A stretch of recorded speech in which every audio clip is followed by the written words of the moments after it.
Okay, coming back to the theory, हमने यहाँ पे स्टॉप किया था कि जो एक्टिव प्रोटॉन ट्रांसपोर्ट मैकेनिज्म है, how it is going to proceed. ठीक है, तो वापस से इस पे हम आ जाते हैं, जहां तक हमने सीख लिया था वहां से कैरी ऑन करेंगे, कंटिन्यू करेंगे। ओके, तो what I told you was कि अगर आप यहाँ पर स्ट्रक्चर देखेंगे किसका, गार्ड सेल्स का, तो वी ऑल नो कि जो गार्ड सेल्स होते हैं these are photosynthetic in nature.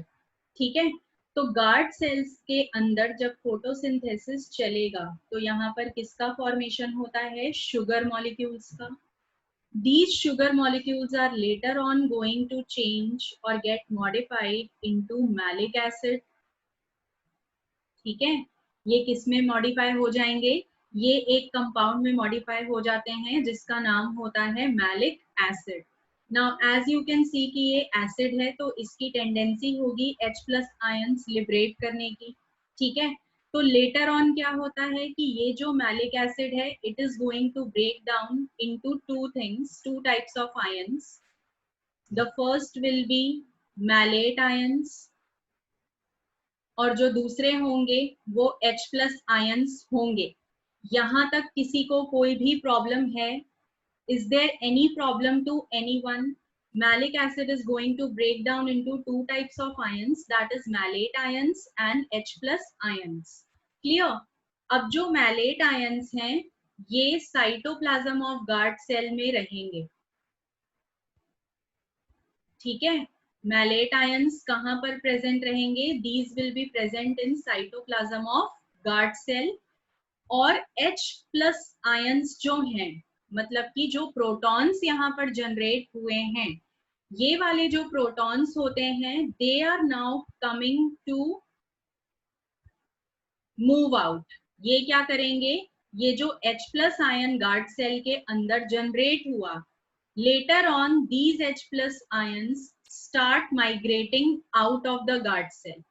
यहाँ तक anyone is having any kind of trouble? Is there any trouble to anyone?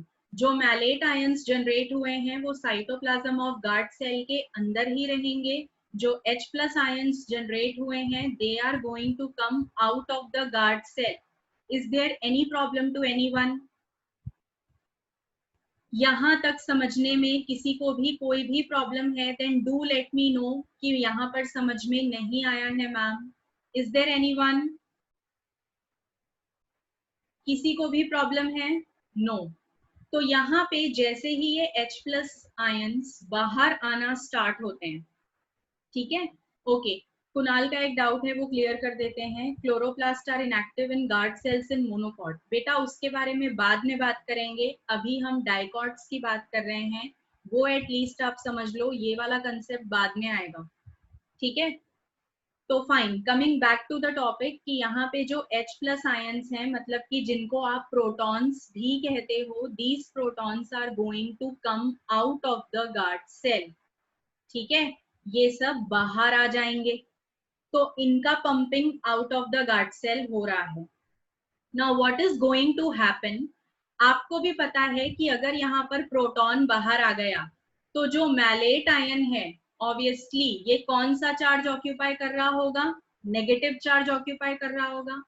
Chemistry के कंसेप्ट के अकॉर्डिंग आप बहुत अच्छे से जानते हो कि किसी भी पॉजिटिव या नेगेटिव आयन को हम बहुत देर तक वैसा ही नहीं छोड़ सकते, उसको स्टेबल करना होता है। यस और नो? क्या आप लोगों को ये चीज मालूम है? ये बहुत ही आसान सा फैक्ट होता है that you have to provide positive ion to the negative ion that is existing। Clear? तो यहाँ पर जो मैलेट आयंस हैं इन्होंने अपने H प्लस आयंस को बाहर लिबरेट कर दिया है। Now which positive ion is going to balance that malate ion? तो वहां पे इनफ्लक्स स्टार्ट होगा। याद है कि यहाँ पर जो आपका गार्ड सेल था उसके अराउंड जो सेल्स प्रेजेंट थे उनको हम कौन सा सेल्स कहते हैं? उनको हम कहते हैं सब्सिडियरी सेल्स। यहाँ पर कौन से सेल्स आपके पास प्रेजेंट हैं? सब्सिडियरी सेल्स प्रेजेंट हैं।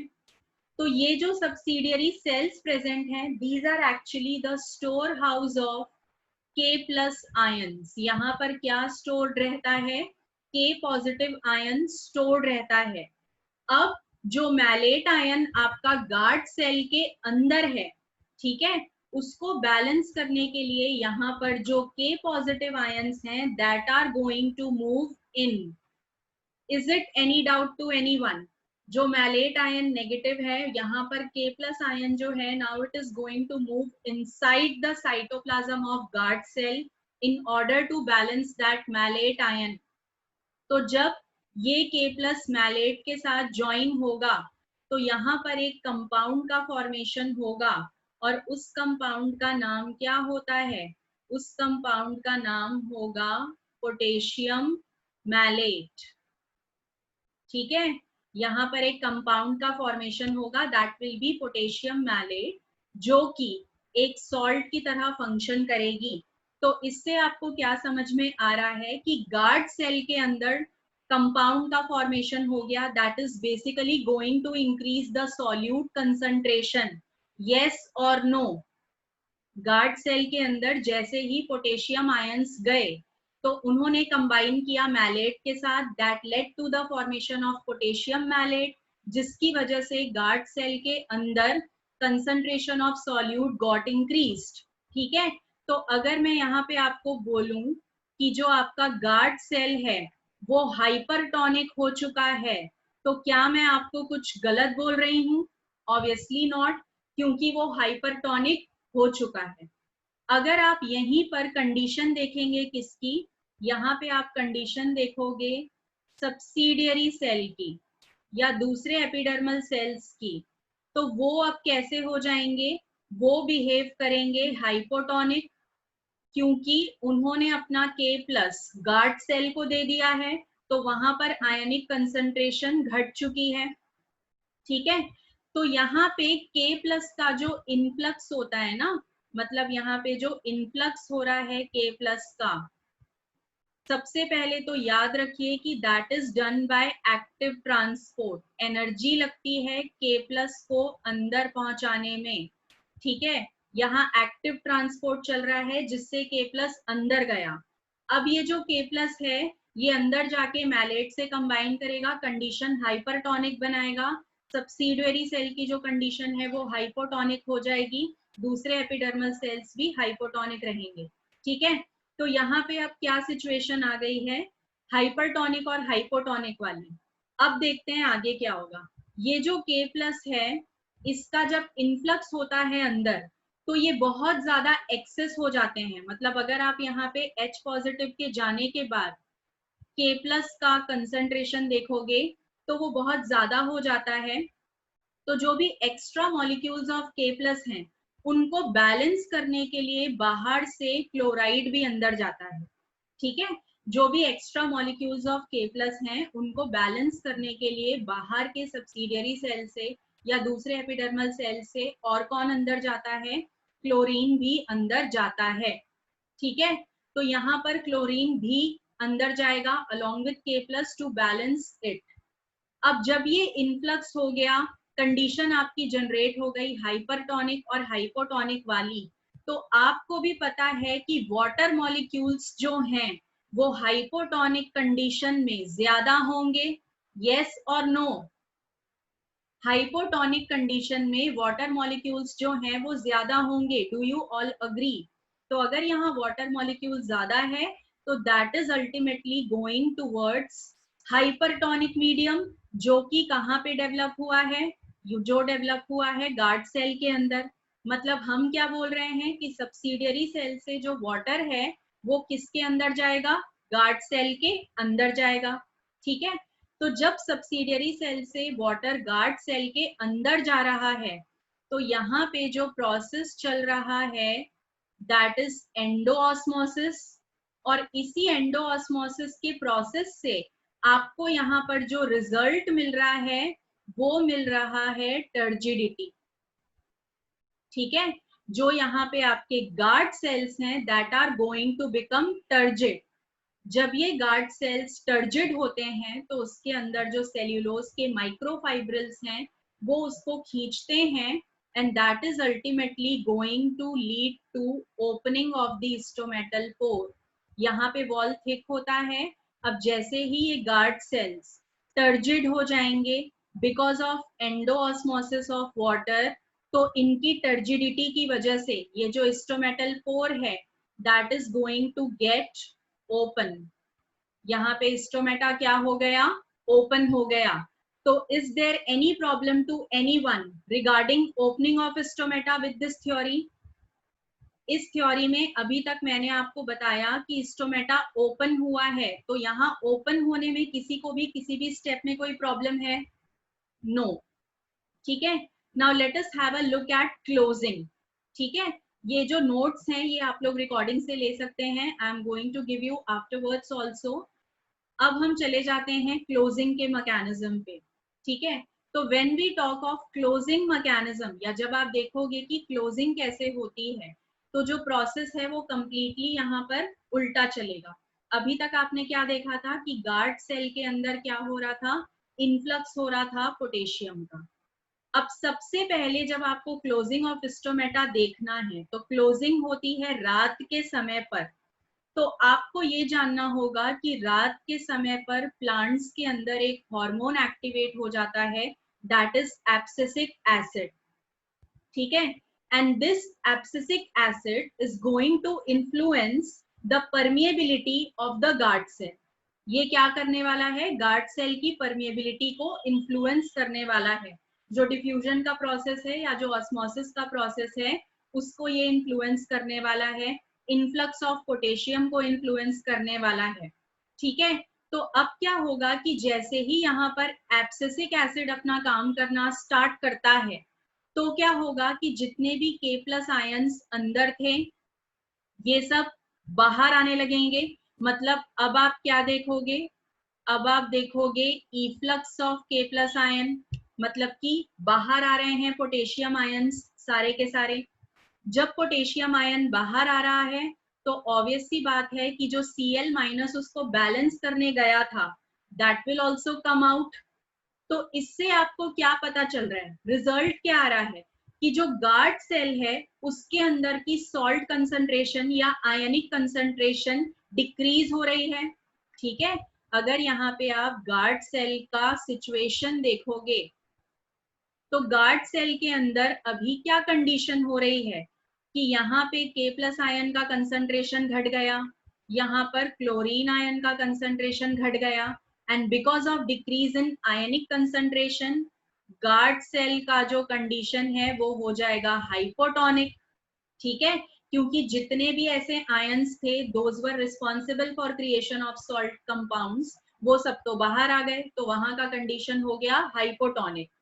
अब जब आप बाकी के दूसरे सेल्स को देखोगे, मतलब कि यहाँ बाहर की तरफ जो आपके सब्सिडियरी सेल्स हैं, सब्सिडियरी सेल्स में ही K प्लस और क्लोरीन जो है वो आके डिपॉजिट होगा।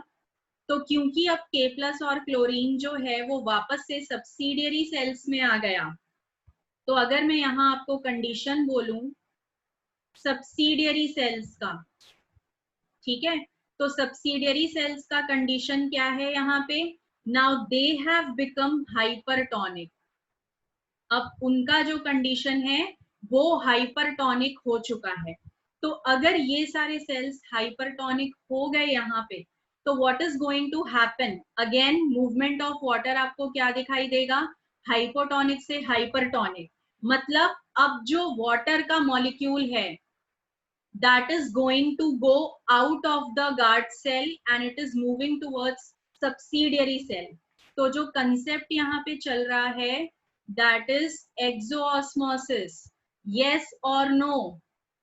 समझ में आई बात कि अभी जो कंसेप्ट यहाँ पे चल रहा है that is exoosmosis। तो अब यहाँ पे गार्ड सेल जो आपका होगा that is not going to become turgid, instead it is going to become flaccid. और जब गार्ड सेल फ्लैसिड होगा तो आपको भी पता है कि इसके जो वॉल्स हैं ये लूज हो जाएंगे, और अगर ये वॉल्स लूजन अप हो गए तो stomatal opening is going to get closed. ठीक है, अगर ये वॉल्स लूजन अप हो गए तो आपको यहाँ पे कंडीशन क्या दिखाई देगी कि स्टोमेटा जो है वो क्लोज हो चुका है या बंद हो चुका है। ठीक है, रिमेंबर यहाँ पर केवल आपको इतना याद रखना है कि कब कौन अंदर जा रहा है गार्ड सेल के और कब कौन बाहर आ रहा है गार्ड सेल के। बहुत ही सिंपल मैकेनिज्म है। तो do you all get it now? अभी आप लोगों को opening and closing of stomata through active proton mechanism clear हो चुका है। ये भी जान लीजिए कि हमने इसको एक्टिव प्रोटॉन मैकेनिज्म क्यों कहा। जब आपने इसका ओपनिंग देखा था तो मैंने आपको बताया कि जो प्रोटॉन्स हैं वो बाहर आ रहे थे, तो प्रोटॉन का मतलब H+ आयन, उनकी पंपिंग हो रही थी और वहीं से आपका ओपनिंग एंड क्लोजिंग का जो प्रोसीजर है वो स्टार्ट हुआ। That is why this concept is called as active proton transport mechanism. Is there any doubt to anyone in this theory? जल्दी से बताइए, क्या किसी को भी इस थ्योरी में कोई भी प्रॉब्लम है regarding opening and closing? All right. तो एक और नोट पॉइंट जो मैं आपको बता दूं कि यहाँ पे आपने आयंस का जो ट्रांसपोर्ट देखा, वेदर इट बी पोटेशियम और chlorine, that is done with the help of active transport with the requirement of energy. लेकिन जब आप यहाँ वाटर मॉलिक्यूल का मूवमेंट देखेंगे, चाहे वो एंडोऑस्मोसिस में हो या एक्सोऑस्मोसिस में हो, तो वो मूवमेंट हमेशा पैसिव ट्रांसपोर्ट होता है।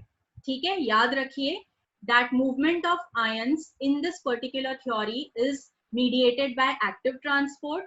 लेकिन अगर आप movement of water molecule देखेंगे तो that is through passive transport। ठीक है, क्योंकि वाटर जैसा जाता है high concentration to low concentration, वो वैसे ही मूव कर रहा है।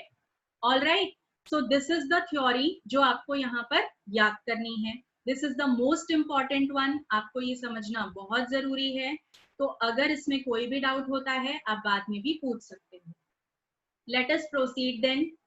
अगली जो चीज हमें याद रखनी है वो है about factors affecting instrumental opening and closing. तो ये जो फैक्टर्स होंगे आप यहाँ पर देखेंगे कि ये बहुत ज्यादा सिमिलैरिटी शो करेंगे with the factors that were responsible for influencing rate of transpiration. ठीक है, पहला फैक्टर होता है लाइट। तो कल के लेक्चर में I told you about red light and blue light, बिल्कुल वैसा ही कंसेप्ट आपको यहाँ पर भी देखने मिलेगा। आप देखेंगे कि मोस्ट ऑफ द प्लांट्स में दिन के समय पर स्टोमेटा जो होता है वो ओपन रहता है except the xerophytic plants. Clear? अब जो स्टोमेटा की ओपनिंग होती है that is more prominent when blue light is available. ठीक है, स्टोमेटा कंप्लीटली ओपन रहता है जब ब्लू लाइट अवेलेबल होगी, तो वहां पर उसकी कंप्लीट ओपनिंग होती है। Although red light also favours opening of stomata. ठीक है, the next factor is temperature. अब देखिए, टेम्परेचर अगर बढ़ा तो हमने कल की क्लास में पढ़ा था कि व्हेन टेम्परेचर राइजेस तो that is going to double the rate of transpiration. तो same is the condition here also कि अगर आपने टेम्परेचर कोशेंट बढ़ा दिया तो that is going to favour opening of stomata. अगर ओपनिंग ऑफ स्टोमेटा फेवर हुआ तो ट्रांसपिरेशन की रेट भी डबल होगी। क्लियर? अगला फैक्टर है कार्बन डाइऑक्साइड की कंसंट्रेशन। कार्बन डाइऑक्साइड की जो कंसंट्रेशन होती है that is also responsible, that is also one of the important factor. तो यहाँ पे जो कार्बन डाइऑक्साइड की कंसंट्रेशन होती है, लो कंसंट्रेशन जब भी होगी तो स्टोमेटा क्लोज हो जाता है, जैसे कि रात के समय पे होता है। आपको भी पता है कि रात में फोटोसिंथेसिस की जो प्रोसेस है वो नहीं चलेगी। कार्बन डाइऑक्साइड जो है उसकी कंसंट्रेशन जो है वो वहां पे एसिडिक पीएच क्रिएट करेगी, जिसकी वजह से स्टोमेटा जो है वो क्लोज हो जाएगा। क्लियर? ये याद रखिए। देन ग्रोथ हार्मोन्स का बात कर लेते हैं। ग्रोथ हार्मोन्स में मैंने आपको एक हार्मोन का इफेक्ट अभी अभी सिखाया, दैट इज एब्सिसिक एसिड, जो कि स्टोमेटा के क्लोजर में मदद करता है।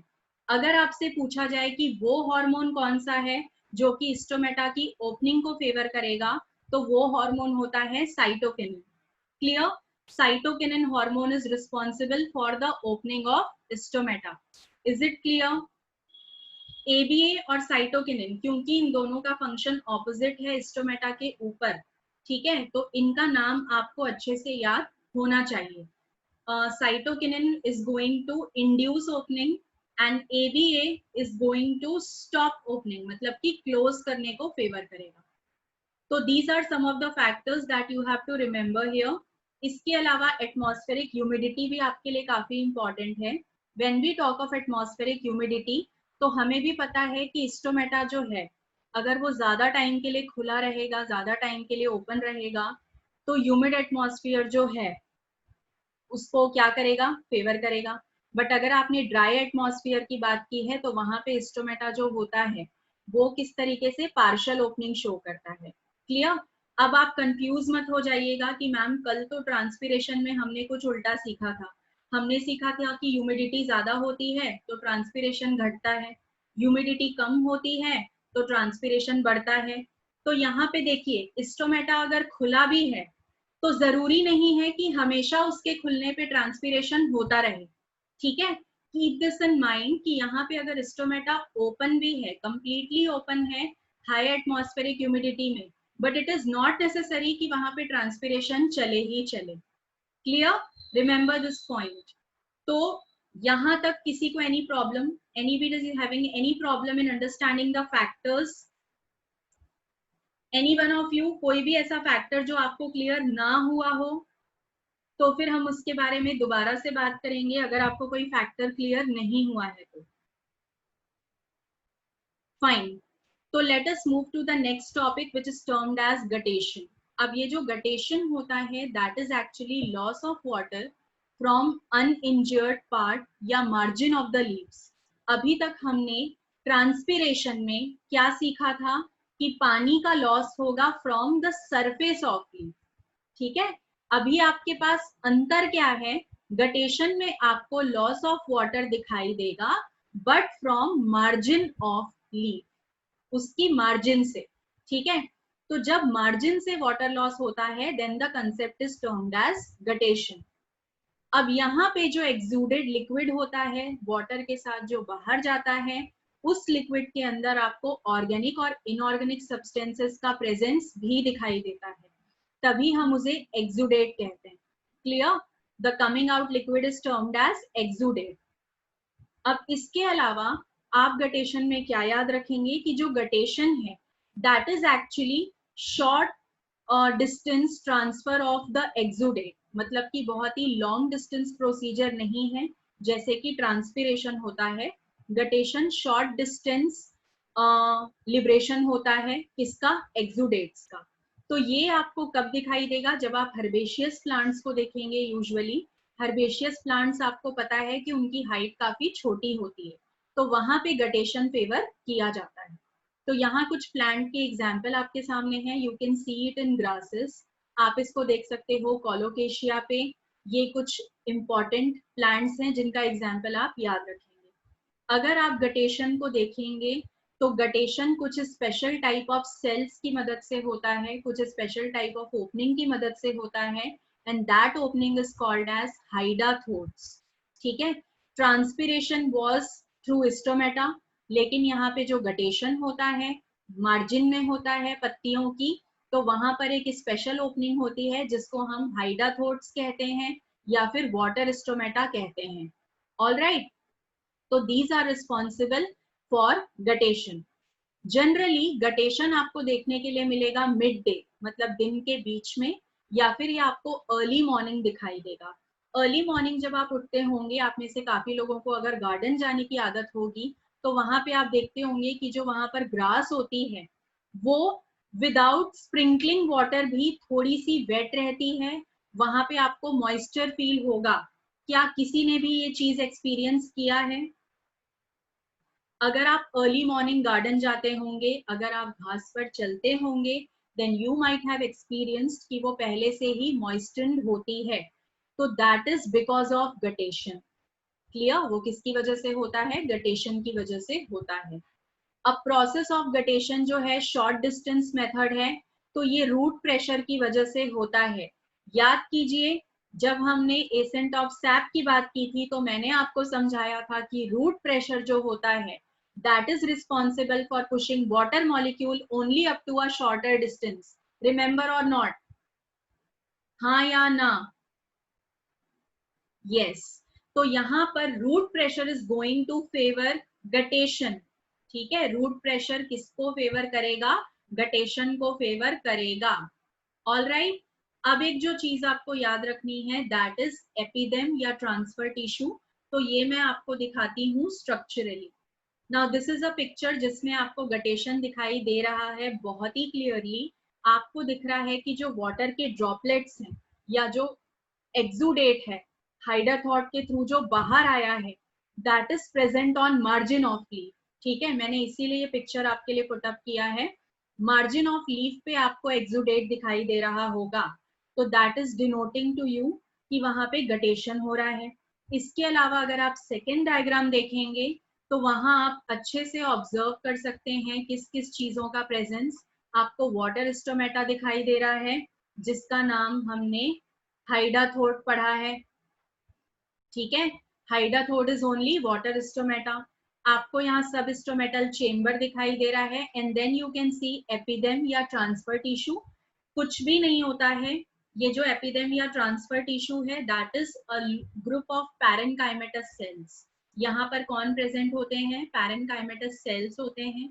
As you all know that parenchymatous cells are responsible for storage of food material, whether it be organic form या inorganic form, जो भी होगा यहीं पे डिपोजिशन होगा। ठीक है, तो इन्हीं के थ्रू आपको ऑर्गेनिक इनऑर्गेनिक कंपाउंड्स मिलेंगे जो कि एक्सुडेट बनाने में काम आएंगे। रिमेंबर, ठीक है, अभी हमने देखा था कि एक्सुडेट में ऑर्गेनिक इनऑर्गेनिक कंपाउंड्स हैं, तो वो यहाँ से आते हैं। ऑलराइट, इसके अलावा आपको वस्कुलर टिश्यूज दिखाई दे रहे हैं अगर आप फर्दर इंटरनल सेक्शन देखेंगे तो। Clear? So this is basically what is denoting to you the structure of hydathode and the margin के जो cells हैं जहां से आपको गटेशन दिखाई दे रहा है। All clear? तो अगर ये डायग्राम आप सबको क्लियर है then we can move on with the next procedure, और जो अगला प्रोसीजर हमें जानना है दैट इज ब्लीडिंग। अब ब्लीडिंग कब होता है? ब्लीडिंग होगा प्लांट के किसी भी इंजर्ड पार्ट में से। अगर किसी पौधे के किसी हिस्से को काटा गया है, उसको चोट पहुंचाई गई है, तो उस कट पार्ट में से आपको जो दिखाई देगा एक्सुडेट का बाहर आना, that is only termed as bleeding या एक्सुडेशन। ठीक है, यूजुअली आप देख सकते हो एलोवेरा। एलोवेरा आप सबने देखा है, that is realistic example. Aloe vera को जब आप ब्रेक करेंगे तो उसमें से एक्सुडेट्स बाहर आते हैं। तो आपने एलोवेरा को इंजर किया, उस इंजर्ड पार्ट में से जो भी चीजें बाहर आई that is only the process of bleeding या एक्सुडेशन। ठीक है, ये होता है because of high root pressure. अगर आप शुगर मैपल की बात करेंगे तो वो इसी तरीके से एक्सट्रैक्ट किया जाता है वहां से शुगर। देन ब्लीडिंग जो होगा वो इकोनॉमिक बायोलॉजी में काफी इंपॉर्टेंट है, क्योंकि इसी प्रोसेस के थ्रू आप रबर ऑब्टेन करते हैं, इसी प्रोसेस के थ्रू ओपियम जो है वो ऑब्टेन होता है, इसी प्रोसेस के थ्रू और भी दूसरे जो प्लांट के एल्कलॉइड्स होते हैं वो वहां से एक्सट्रैक्ट किए जाते हैं। तो bleeding is very important regarding economic biology. Clear? अब यहाँ देखिए ब्लीडिंग का प्रोसीजर। यहाँ पर एक प्लांट के ऊपर कट लगाया गया है और वहां से उसका जो एक्सुडेट है उसको कलेक्ट किया जा रहा है। तो क्या ये पिक्चर आप लोगों को क्लियर है? Okay, Poonam is having a doubt. If transpiration happens, then what is the significance of guttation? Significance of guttation अगर पूनम मैं आपको बोलूं तो वो herbaceous plants में होगा। ठीक है, अगर कहीं पर भी आपको वाटर का एक्सेस लॉस जो है वो इम्पोर्टेंट हो जाता है, जैसा आपको पता है कि वाटर का जो अमाउंट है प्लांट बॉडी के अंदर वो मेंटेन हमें करना ही करना है। ऑलराइट, तो अगर आप ट्रांसपीरेशन देखेंगे तो वो लॉन्ग डिस्टेंस ट्रांसपोर्ट है। क्लियर? लेकिन अगर आप छोटे पौधों की बात करो तो फिर वहां पर वाटर लॉस की जब आप बात करेंगे या फिर वहां पे जब वाटर की अमाउंट को मेंटेन किया जाएगा तो that will be done with the help of guttation. ठीक है, तो हर्बेशियस प्लांट्स हो गए, ग्रासेस हो गई जो कि काफी हाइट तक ग्रो नहीं कर सकते, वाटर मॉलिक्यूल की शिफ्टिंग बहुत दूर तक नहीं हो सकती, तो वहां पर यूजुअली गटेशन का सिग्निफिकेंस बढ़ जाता है। ठीक है, अदरवाइज वहां पे कोई बहुत ही ऐसा सिग्निफिकेंट रोल आपको गटेशन का देखने के लिए नहीं मिलेगा। Is it clear Poonam? Okay, तो ब्लीडिंग आपको क्लियर हो गई। Then one more short topic जो आपको यहाँ पे जानना है दैट इज विल्टिंग। तो यहाँ पे wilting is actually drooping of the plant parts जो कि वाटर लॉस की वजह से होता है। जब भी ट्रांसपिरेशन बहुत ज्यादा हो जाएगा तो पौधा जो होता है एक्सेस वाटर लॉस की वजह से मुरझा जाता है। ठीक है, तो वो जो मुरझाना होता है that is only termed as wilting. अब ये मुरझाने का सिग्निफिकेंस क्या है वो मैं आपको बताती हूँ अभी, जब इसका पिक्चर आपके सामने आएगा। सबसे पहले तो ये जो विल्टिंग है ये टेम्पररी या परमानेंट दोनों हो सकता है, ठीक है। कुछ पौधों में आप देखेंगे कि लीफ ड्रूपिंग है, लेकिन जैसे ही आपने उसको वाटर प्रोवाइड किया तो वो नॉर्मल कंडीशन में वापस आ जाएगी। कुछ पौधे ऐसे होते हैं जहां पर वाटर का एक्सेसिव लॉस हो जाता है, तो उनका ड्रूपिंग जो पार्ट है वो हमेशा के लिए ही मुरझा जाता है। तो ड्रूपिंग या विल्टिंग कैन बी परमानेंट या टेम्पररी। इसके अलावा जब विल्टिंग स्टार्ट होती है बिना किसी एक्सटर्नल सिम्टम के, तो उसे हम इंसिपिएंट विल्टिंग कहते हैं, ठीक है। अभी आपको ऐसा दिखाई नहीं देगा बाहर से कि विल्टिंग शुरू हो चुकी है। वो जो स्टेज होता है that is called as incipient wilting. Alright, आगे देखिए, this is known as drooping of the plant part और विल्टिंग। तो जब आप ड्रूपिंग या विल्टिंग देखेंगे तो मैं आपको इसका सिग्निफिकेंस बताती हूँ। जब भी ड्रूपिंग या विल्टिंग होता है तो वाटर लॉस की वजह से होता है, क्लियर। अब जब भी आप किसी प्लांट पार्ट को झुका देंगे तो आप देखिए कि जब ये पत्ता झुक चुका है तो इसका जो सरफेस है वो भी ड्रूप डाउन हो चुका है। तो अब ये जो सरफेस है that is not adapted for direct water loss, ठीक है। इसके झुकने की वजह से इसके ऊपर डायरेक्ट सनलाइट नहीं आ पा रही है, पूरे सरफेस के ऊपर से वाटर लॉस जो है वो कम हो चुका है। तो basically this drooping is carried out in order to reduce the water loss, ठीक है। ड्रूपिंग का या विल्टिंग का सिग्निफिकेंस क्या है? This is done in order to reduce और lessen the water loss, clear, जिसकी वजह से हम पौधे को बचा सकें। अदरवाइज अगर परमानेंट विल्टिंग हो जाएगी तो then the plant is going to die, क्योंकि उसके अंदर पानी का कंटेंट बचेगा ही नहीं। ऑलराइट, इतना क्लियर है आप सब लोगों को? Guttation, bleeding, wilting, are these concepts clear to you all? All right, तो the next thing जो हमारी क्लास का आज का लास्ट टॉपिक होगा that will be some of the note points। तो ये नोट पॉइंट्स क्या कह रहे हैं आपको? ये आपको डिनोट कर रहे हैं कुछ इंस्ट्रूमेंट्स का नाम जो आपके लिए इंपॉर्टेंट है याद रखना। जैसे कि आपके लिए यहाँ पर इंपॉर्टेंट हो जाता है टू रिमेम्बर अबाउट पोरोमीटर, जो कि आपको area of stomata find out करने में मदद करता है जब हम सरफेस ऑफ लीफ देखते हैं, ठीक है। इसके अलावा अगर आपको ट्रांसपिरेशन का रेट मेजर करना है तो the instrument used is photometer. Porometer and porometer confuse मत होइएगा। अगर आप रूट प्रेशर मेजर करना चाहते हैं, सपोज आप गटेशन पे काम कर रहे हैं, you want to measure the root pressure, then the instrument used will be manometer. तो ये कुछ चीजें हैं जो आपको यहाँ पे याद रखनी है। Alright, so these are the things जो हमें आज की क्लास में डिस्कस करनी थी। So we are going to end off with this one. अब जो हमारा नेक्स्ट लेक्चर होगा उसमें हम बात करेंगे about translocation of food material. Alright, there we are going to have a talk about translocation of food material source and sink mechanism।